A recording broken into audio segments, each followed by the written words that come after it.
There's no poll out for the coaches poll on the women's tennis Division One. I want to just give you mine and then talk about national indoors for them. Texas at 1, North Carolina 2, Pepperdine 3, Georgia 4, Virginia 5, NC State 6, California 7 because they just lost to Michigan yesterday, number 20 Michigan yesterday. So, yeah. Ohio State 8, Texas A&M 9, Duke 10. So, as you can tell, it's pretty much the same throughout. But I still am not going to buy into Oklahoma and USC as top 10 teams. But for the national indoor tournament now, Texas, number 1 overall seed Texas will play USC, and the number 8 seed Oklahoma will play an unranked, unseeded Wisconsin team that's hosting.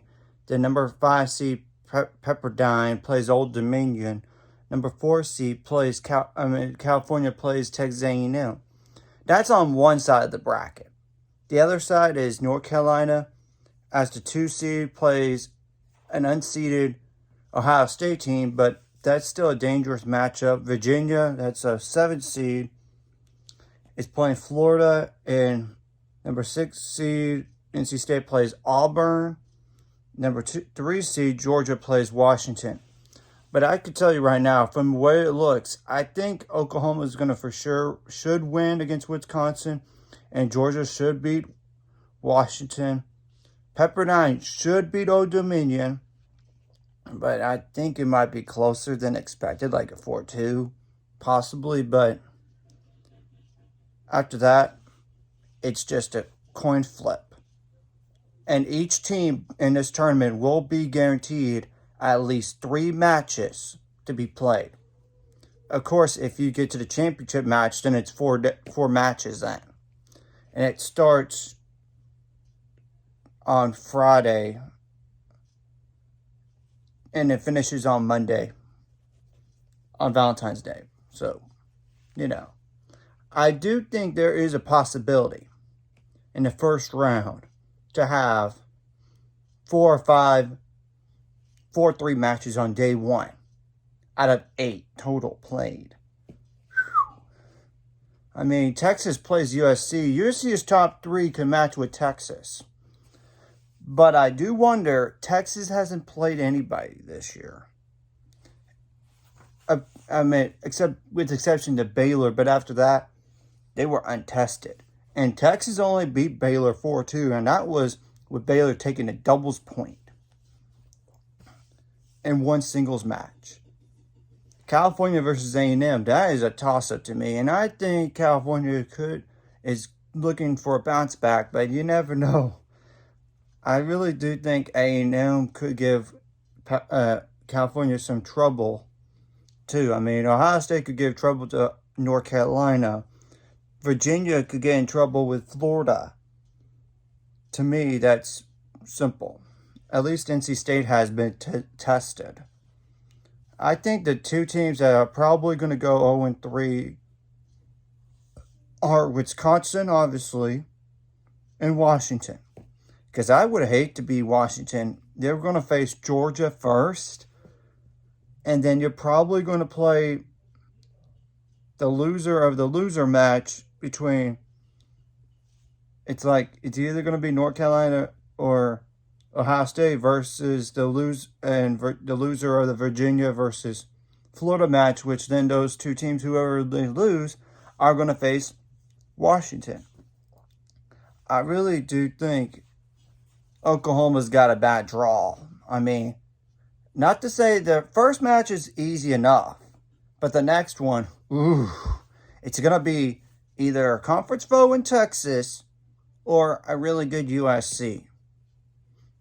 And there is a possibility that Oklahoma women might go 1-2, with the only win being against Wisconsin. There's that possibility if they don't get to the semifinal of the National Indoor Tournament.